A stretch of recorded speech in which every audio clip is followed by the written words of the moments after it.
Hello friends, स्वागत है आप सभी लोगों का हाईवे क्लासेस पर। हम लोग जो मिक्स जीएस पार्ट्स कर रहे हैं उसका ये नेक्स्ट पार्ट है। चलिए देखते हैं। पहला क्वेश्चन है 91 से 90 क्वेश्चन लोग डिस्कस कर चुके हैं। ये क्वेश्चन नंबर 91 है, पार्ट ये 4th रहेगा। ठीक है, निम्नलिखित में से, और ये प्लेलिस्ट बना दी गई है हाईवे क्लासेस चैनल पर यूट्यूब पर, तो वहाँ पर जाकर आप जो मिक्स जीएस है उसमें with current affair, static GK और साइंस और न्यूमेरिकल सारी चीज़ें यहाँ पर रहेंगे। ठीक है, निम्नलिखित में से कौन सा कथन सही या गलत जो है सही है या गलत नहीं है। ठीक है, अपना बताना है। देखो हमको पढ़ेंगे, एक अम्ल जो पूरी तरह से आयनों में आयनित हो जाता है वह H आयनों की बड़ी मात्रा में उत्पादन करता है। उदाहरण के लिए HCl, H2SO4, HNO3। तो ये जो उदाहरण दिए गए हैं HCl, H2SO4 और HNO3, ये प्रबल अम्ल कहलाते हैं। ये क्या कहलाते हैं? प्रबल अम्ल कहलाते हैं। और जब ये पूरी तरह से जल में घुल जाते हैं तो ये हाइड्रोजन आयन देते हैं। क्या देते हैं? ये हाइड्रोजन आयन देते हैं कुछ इस प्रकार से। और ध्यान रखना, जो क्षार होते हैं वो घुल जाते हैं, वो OH- आयन देते हैं। ठीक है, तो ये बात तो बिल्कुल सही हो गई। अगला है, एक अम्ल जो आंशिक रूप से जल में आयनित हो जाते हैं वह H आयनों की कम मात्रा में उत्पादन करते हैं। उदाहरण के लिए CH3, COOH, H2CO3, H2SO4। तो ये भी अम्ल है, लेकिन ये अम्ल हमारे शरीर के लिए इतना घातक नहीं है। ये वाले शरीर के लिए घातक होते हैं, जबकि HCl तो पेट में पाया जाता है और म्यूसिन जो है हमारी रक्षा करता है पेट में HCl से। ठीक, HCl जो बहुत खतरनाक होता है, इसका pH मान लगभग 2 के करीब में होता है। ठीक है, अगर ये स्किन पे पड़ जाए तो स्किन जलती हुई चली जाएगी, जबकि पेट में होता है। इसकी सुरक्षा हमारा म्यूसिन करता है। म्यूसिन एक परत बना लेता है स्टमक के अंदर, वो हमारी इसकी रक्षा करता है। और ये होना जरूरी भी है, क्योंकि बैक्टीरिया और जो विषाणु, वायरस वगैरह उसके अंदर, पेट के अंदर चले जाते हैं, जो कीटाणु वगैरह, उनको ये नष्ट कर देता है और साथ साथ खाने को अम्लीय बना देता है। और ये जो है खाने को डिके यानी कि खराब होने से बचाता भी है, इसलिए जरूरी भी है।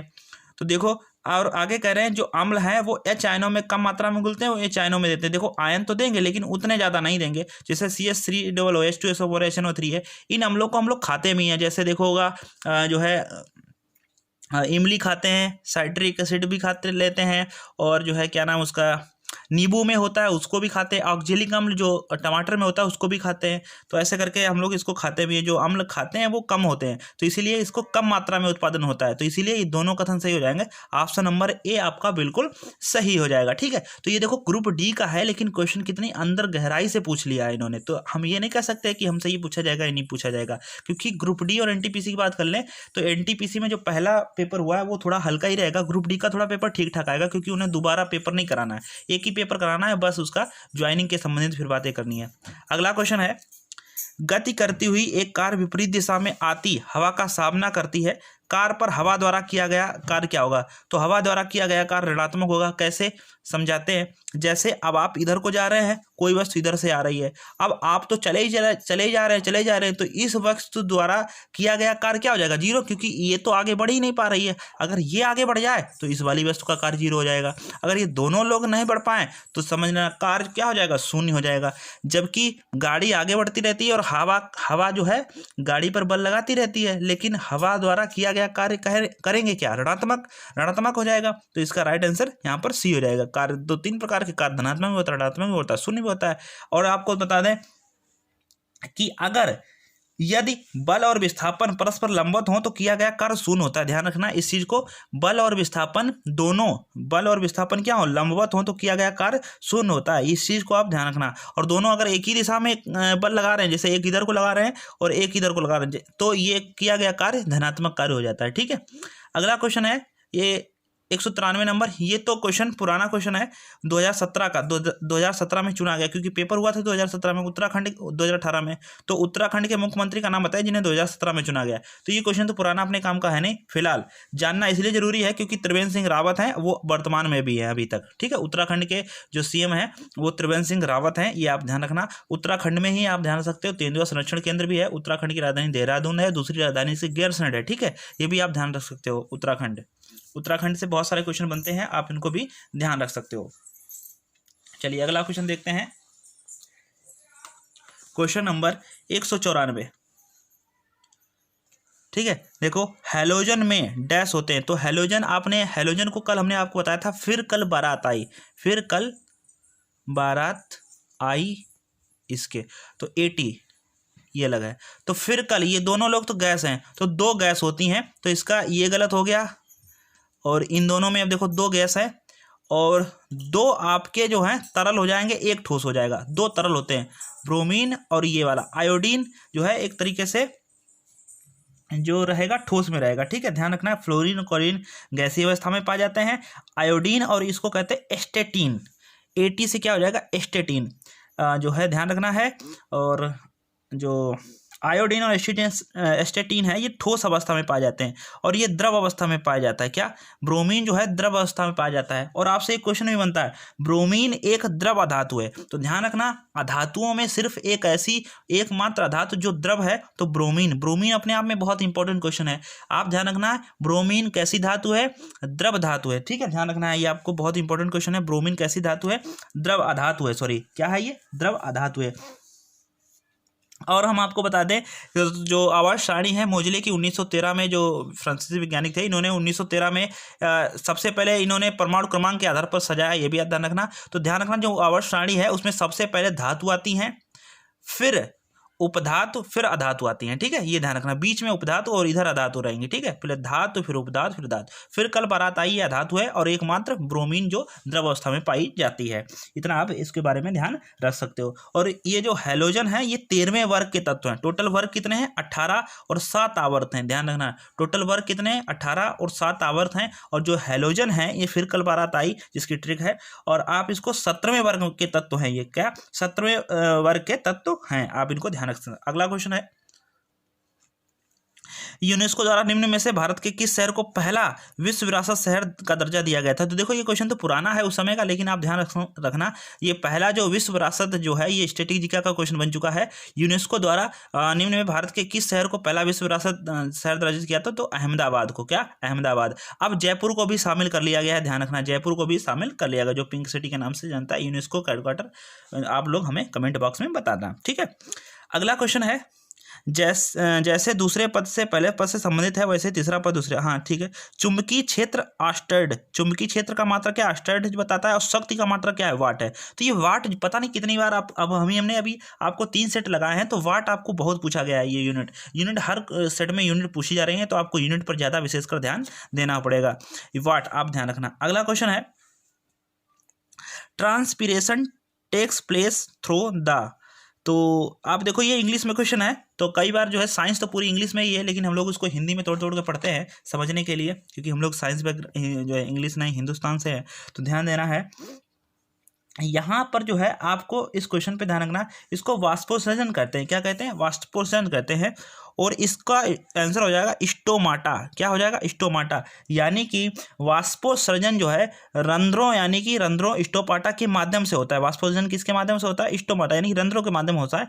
पौधों के वायवीय भाग से जल का वाष्प के रूप में उड़ जाना वाष्पोत्सर्जन कहलाता है, ठीक है। और आप इसको ध्यान रख सकते हो, बस इतना ही है। अगला है, जनवरी 2018 में किस सिक्किम के ब्रांड एम्बेसडर, तो ये 2018 का पुराना क्वेश्चन है, इतने अपने कोई लेना देना नहीं है।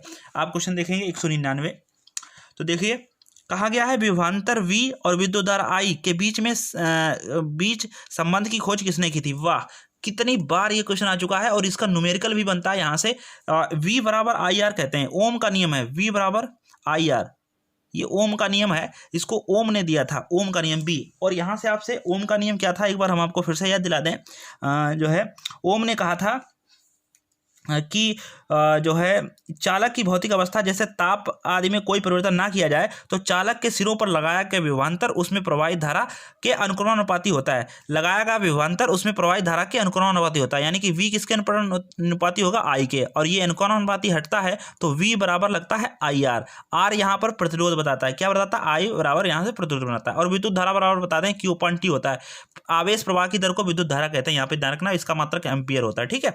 न्यूटन बल का मात्रक है, पास्कल दाब का, टेस्ला आप बता दीजिएगा, ठीक है। चलो क्वेश्चन नंबर, निम्नलिखित में से कौन सा ऊतक मुख्य रूप से मृत कोशिकाओं से बना होता है, तो जाइलम मृत कोशिकाओं से बना होता है। क्वेश्चन नंबर 1200 का आंसर हो जाएगा जाइलम, ठीक है। तो जाइलम जो है मृत कोशिकाओं से बना होता है, और ये जो है ये दोनों लोग जाइलम और फ्लोएम मिलकर संवहन बंडल का निर्माण करते हैं। इन दोनों को संवहन ऊतक भी कहते हैं। जाइलम पौधे के जड़, तना और पत्तियों में पाया जाता है। इसे चालन ऊतक भी कहते हैं। ध्यान रखना है, ठीक है। और जाइलम का कार्य है कि भोजन जल को पहुंचाना, और फ्लोएम का कार्य है कि खाने को पहुंचाना, ठीक है, पौधों में, ठीक है। अंग्रेजों ने भारत में अंग्रेजी शिक्षा का माध्यम डैश में बनाया था। तो 1835 इसका राइट आंसर हो जाएगा। 1835 में इन्होंने अंग्रेजों ने भारत में अंग्रेजी की शिक्षा का माध्यम बनाया था, क्योंकि उस समय ज़्यादा जो है अंग्रेजों ने एक जो अंग्रेज आए थे, उन्होंने कहा, उनका नाम था, उन्हें ही कहा जाता है अंग्रेजी शिक्षा लागू करने का जो उद्देश्य है क्लर्क बनाने का, मतलब कि हम लोगों के बीच जो है वार्तालाप स्थापित हो चुके। जैसे क्योंकि अंग्रेज थे, वो अंग्रेजी बोलते थे और हिंदुस्तान हिंदी बोलते थे, तो ये जो लोग समझ पाते थे, बोलते थे अंग्रेज, और हम लोग समझ नहीं पाते थे, तो डायरेक्ट संपर्क नहीं हो पाता था, इसलिए हमें किसी एक व्यक्ति को रखना पड़ता था। तो इसमें ज़्यादा समस्या थी। एक तो उस व्यक्ति का खर्चा उठाओ जो हमें बीच का मध्यस्थता का काम करे, और हमारी बात भी बिल्कुल स्पष्ट नहीं हो पाती थी। तो अब हमने क्या सोचा, अंग्रेजों ने सोचा, वो तो यहाँ से जाने का प्लान ही नहीं बनाए थे, वो 1835 की बात है, उस समय तो हमारे ऊपर कोड़े चल रहे थे। तो ध्यान रखना, अंग्रेजों ने बताया कि अब तो इनको ही थोड़ा थोड़ा ऐसा बना दिया जाए, क्लर्क टाइम में बना दिया जाए, जो हमारे बात को, मुद्दे को समझ सकें और बाकी अपनी जनता को बताएंगे। तो ऐसा करने का उद्देश्य यहाँ पर इन्होंने रखा था, इसीलिए शिक्षा का माध्यम 1835 में बनाया गया था। 7 मार्च 1835 अंग्रेजी जो है फारसी के स्थान पर राजभाषा लॉर्ड विलियम बेंटिक द्वारा बनाई गई थी। ठीक है। अंग्रेजी शिक्षा के जनक लॉर्ड मैकाले कहलाते हैं। ध्यान रखना है, अंग्रेजी शिक्षा के जनक कौन कहलाते हैं? लॉर्ड मैकाले, ठीक है, अंग्रेजी शिक्षा के जनक कहलाते हैं। ठीक है। अगला क्वेश्चन है कि भारत सरकार ने 2017 में, तो देखो पुराना क्वेश्चन है लेकिन ध्यान रख लो, एलईडी बल्बों का जो उजाला योजना के तहत एलईडी बल्ब जो बांटे गए थे, आपके सभी के घरों में आए होंगे एलईडी बल्ब, और बढ़िया भी है एलईडी। आज सभी लोग जो है ISA इंटरनेशनल सोलर अलायंस का मुख्यालय गुरुग्राम हरियाणा में है, और पूरे विश्व को यहाँ से जो है शक्ति मिलती है, ऊर्जा मिलती है। इसीलिए मोदी के लिए अब ऐलान हुआ है कि एक जो है इन्हें पर्यावरण से संबंधित एक बहुत ही बड़ा अवार्ड दिया जा रहा है। चाल डैश की अंतर्राष्ट्रीय इकाई है, तो चाल की अंतर्राष्ट्रीय इकाई क्या है, यानी कि SI पद्धति क्या है? तो किलोमीटर प्रति घंटा बहुत लगा देंगे तो ये गलत हो जाएगा, मीटर पर सेकंड इसका राइट आंसर हो जाएगा। ठीक है, मीटर पर सेकंड रहेगा। क्षेत्रफल का जो है SI मात्रा का मीटर स्क्वायर होता है, आयतन का मीटर क्यूब होता है, घनत्व का किलोग्राम मीटर क्यूब होता है, त्वरण का मीटर पर सेकंड स्क्वायर होता है, बल का किलोग्राम मीटर पर सेकंड स्क्वायर होता है, संवेग का किलोग्राम मीटर पर सेकंड होता है, वेग का मीटर पर सेकंड होता है। तो आप इसको सबको याद रखो, है ना। चलिए अगला क्वेश्चन है 1204 में देखेंगे, डैश तंत्र तरल पदार्थों को एक स्थान से दूसरे स्थान पर ले जाता है। तो जो है तरल पदार्थों को एक स्थान से दूसरे स्थान तक कौन ले जाएगा? संवहनी संबंधित हो जाएगा। ठीक है, संवहनी संबंधित यही तो ले जाएंगे। संवहनी संबंधित तरल पदार्थों को एक स्थान से दूसरे स्थान पर संचरित करती हैं, जैसे जाइलम फ्लोएम पादप का संवहन ऊतक है, तो ये पादप के संवहन ऊतक है। हमारे अंदर एक ऊतक होता है जिसे ब्लड कहते हैं, वो ब्लड ही हमारे जो है जो भी चीज़ें हैं हम ब्लड के माध्यम से हमारे शरीर में पहुँचती है, ऑक्सीजन है, न्यूट्रिशन है, पोषण है, तो ये सारी चीजें जो हमारे माध्यम में जो कौन पहुंचाता है? संवहन ऊतक पहुंचाते हैं। ठीक है, रक्त या रुधिर या लसिका को तरल संयोजक ऊतक कहते हैं, इसे वहनी ऊतक भी कहते हैं, ध्यान रखना है। ठीक है, चलो क्वेश्चन नंबर 105 देखते हैं, 105 नंबर क्वेश्चन। और ठीक है, परमाणुओं से प्राप्त ऊर्जा को क्या कहते हैं? नाभिकीय ऊर्जा कहेंगे भाई। सौर ऊर्जा सूर्य से प्राप्त ऊर्जा, ऊष्मा से प्राप्त रासायनिक ऊर्जा जो है रासायनिक ऊर्जा जो है केमिकल द्वारा प्राप्त ऊर्जा कहलाते हैं। नाभिकीय ऊर्जा होती है परमाणु से प्राप्त ऊर्जा को नाभिकीय ऊर्जा कहते हैं। ठीक है, ध्यान रखना है। और ध्यान रखना है, जैसे कोई रेडियो एक्टिव तत्व है, उसमें होने वाले परिवर्तन के दौरान नाभिक के द्रव्यमान में होने वाली क्षति या ऊर्जा परिवर्तन के परिणाम स्वरूप उसमें जो है नाभिकीय ऊर्जा कहलाती है। नाभिकीय ऊर्जा के दो स्रोत हैं, एक तो नाभिकीय विखंडन हो जाएगा, एक नाभिकीय संलयन हो जाएगा। ठीक है, नाभिकीय विखंडन प्रक्रिया दो प्रकार से होती है, एक तो नियंत्रित श्रृंखलाबद्ध नाभिकीय विखंडन होता है, एक तो होता है अनियंत्रित। तो ध्यान रखना है, अनियंत्रित श्रृंखला नाभिकीय विखंडन, इससे परमाणु बम बनाया जाता है। तो ध्यान रखना है, तो आपसे पूछा जाएगा परमाणु बम कैसे बनाया जाता है? नाभिकीय विखंडन विधि द्वारा, नाभिकीय विखंडन द्वारा। तारों की ऊर्जा का स्रोत क्या है? नाभिकीय संलयन है। ध्यान रखना, तारों की ऊर्जा का स्रोत नाभिकीय संलयन है। तो सूर्य क्या है? एक तारा है। सूर्य एक अगर तारा है तो इस पर कौन सी प्रक्रिया चल रही है? जिससे कि अनंतर ऊर्जा मिलती है, कभी ऊर्जा समाप्त ही नहीं होती है। तो कभी ऊर्जा समाप्त ही नहीं होती है, इस पर पता है कौन सी ऊर्जा मिलती है? इसको मिलती है नाभिकीय संलयन, इस पर होता है। इस पर नाभिकीय संलयन कैसे होता है? हाइड्रोजन प्लस हाइड्रोजन मिलकर एक हीलियम बनाते हैं। जब ये हीलियम बनाते हैं तो यहाँ से बहुत सारी ऊर्जा यहाँ से निकलती है, जो हमें रोशनी मिलती है। ध्यान रखना है, ठीक है, सूर्य क्या है, एक तारा है। ठीक है, और अगर आपसे पूछ लिया ब्रह्मांड में सबसे ज़्यादा पाई जाने वाली गैस कौन सी है, हाइड्रोजन है, क्योंकि सूर्य की वजह से सबसे ज़्यादा हाइड्रोजन है, फिर हीलियम है। ठीक है, ध्यान रखना है। और इन सब का आंसर अलग अलग हो जाएगा। ब्रह्मांड में जो है ये हो जाएगा, और जो है वायुमंडल में नाइट्रोजन हो जाएगी, और हमारे अगर वातावरण बात करें तो ऑक्सीजन हो जाएगी, और अगर भूपर्पटी पर बात करें तो सिलिका हो जाएगी। तो इनका सबका आंसर हो जाएगा अलग अलग। अगला क्वेश्चन बात कर लेते हैं, आधुनिक आवर्त सारणी में उपधातुएं कितनी हैं। तो उपधातुओं की अगर बात करी जाए आधुनिक आवर्त श्रेणी में, तो ये टोटल 7 हैं। क्या उपधातुएं क्या होती हैं, जिसको मेटलॉइड कहते हैं, जो धातु का भी कार्य करती हैं और अधातु का भी कार्य करती हैं। तो ध्यान रखना, ये ऐसी धातुओं को उपधातु कहते हैं। आवर्त सारणी में इसकी जो स्थिति है धातुओं और अधातुओं के बीच में रहती है, इसीलिए उनको उपधातु कहा जाता है। टोटल संख्या 7 होती है। और क्या क्या है, बोरान है, सिलिकॉन है, जर्मेनियम है, आर्सेनिक है, एंटीमनी है। ध्यान रखना, आपसे पूछा गया था कि एंटीमनी का सिंबल क्या होता है, तो यस भी होता है एंटीमनी का सिंबल। ठीक है, यस भी होता है एंटीमनी का। आर्सेनिक को एस से लिखते हैं, आर्सेनिक भी है, एंटीमनी भी है। टेलेरियम है, टी से लिखते हैं। पोलोनियम पीओ, ध्यान रखना, पोलोनियम का अगर पूछा जाए तो पोलोनियम को पीओ से लिखते हैं, बड़े आसानी से आप याद रख सकते हैं पोलोनियम का। ठीक है, अभी तक कुल कितने तत्व ज्ञात किए जा सके हैं 118 तत्व कुल ज्ञात किए जा सके हैं अभी तक, जो है अपडेटेड है। कृत्रिम तरीके से निर्मित तत्व कितने हैं, यानी कि मानवों ने कितने तत्व बनाए हैं, 20 तत्व ऐसे हैं जो मानवों ने बताए हैं। धातुओं की संख्या कितनी है, 91 धातुओं की संख्या है। जो विद्युत का सुचालक धातु जो है, अधातु जो है वो ग्रेफाइट है। सबसे हल्का तत्व लिथियम है, और हाइड्रोजन सबसे हल्का अधात्विक तत्व है। ठीक है, चलिए अगला क्वेश्चन देखते हैं। ऑक्जेलिक एसिड का एक प्राकृतिक स्रोत है। ऑक्जेलिक, अभी बताया, ऑक्जेलिक जो एसिड है वो टमाटर में पाया जाता है। किसमें, टमाटर में। और ध्यान रखना, ऑक्जेलिक एसिड के कारण किडनी में जो स्टोन बनता है वो भी टमाटर से बनता है। वो छोटे छोटे जो उसमें बीज होते हैं और उसकी परत होती है, वो हमारे गलती नहीं है अंदर, इसी कारण वो इकट्ठा होकर हमारा एक स्टोन बना लेते हैं। क्या बनाते हैं, स्टोन। इसीलिए टमाटर को एक सीमित मात्रा में खाना चाहिए, धो के खाना चाहिए। उसके हो सके तो बीज भी आप निकाल दें तो अच्छा रहेगा। अगला क्वेश्चन है कि आंध्र प्रदेश का राजकीय पशु कौन सा है। तो इसका राइट आंसर हो जाएगा काला हिरण। काला हिरण आंध्र प्रदेश का राजकीय पशु हो जाएगा। और कल भी एक राजकीय पशु आया था तेलंगाना का, और उत्तर प्रदेश का पलाश। तो ध्यान रखना है कि जो आंध्र प्रदेश का राजकीय पशु है वो काला हिरण है। आंध्र प्रदेश का राजकीय पक्षी जो है इंडियन रोलर है, और राजकीय वृक्ष जो है नीम है। ठीक है, ध्यान रख सकते हो। अगला क्वेश्चन देख लेते हैं। यहाँ पर है नहीं तो हम लोगों को चेंज करना पड़ेगा, 1 मिनट चेंज कर लेते हैं।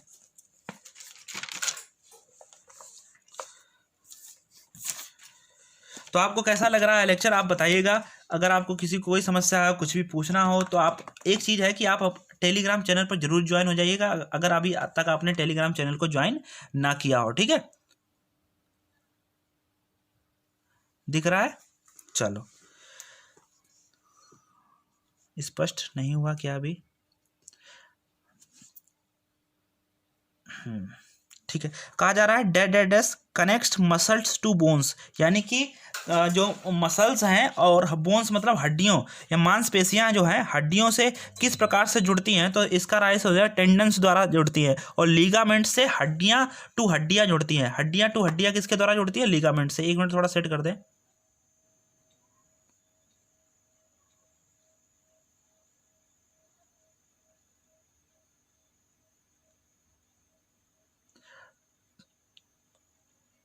जी,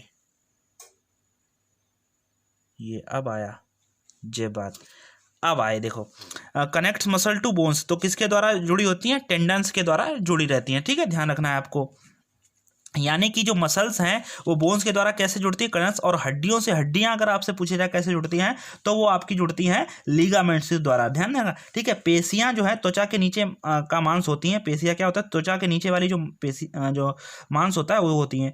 और ध्यान रखना है, संपूर्ण शरीर में मानव के 500 से अधिक पेशियां पाई जाती हैं। और हड्डियों की बात करें तो वो 206 के लगभग रहती हैं, बच्चों में 300 के समथिंग रहती हैं। ठीक है, और सबसे छोटी जो हड्डी है, स्टेप्स इसको कहते हैं, जो कान की हड्डी होती है। सबसे बड़ी हड्डी जांग हो जाएगी, फीमर। और अगर आपसे पूछे मांसपेशी भी सबसे छोटी कान की होगी, और मांसपेशी सबसे बड़ी अगर पूछे तो वो भी आपकी जो है जांग की ही होगी। ठीक है, और हड्डियां ट्राई कैल्शियम फॉस्फेट से बनी होती हैं। तो देखो, 2017 में प्रकाशित पुस्तक YIM हिंदू के लेखक थे शशि थरूर। तो 2017 का करंट अफेयर है, तो एक पुस्तक भी पूछी गई है। अगला क्वेश्चन है उत्प्लावन बल का परिणाम तरल डैश पर निर्भर करता है। तो उत्प्लावन बल जो है वो निर्भर करता है घनत्व पर। किस पर निर्भर करता है? घनत्व पर निर्भर करता है, ये भी आप ध्यान रखना।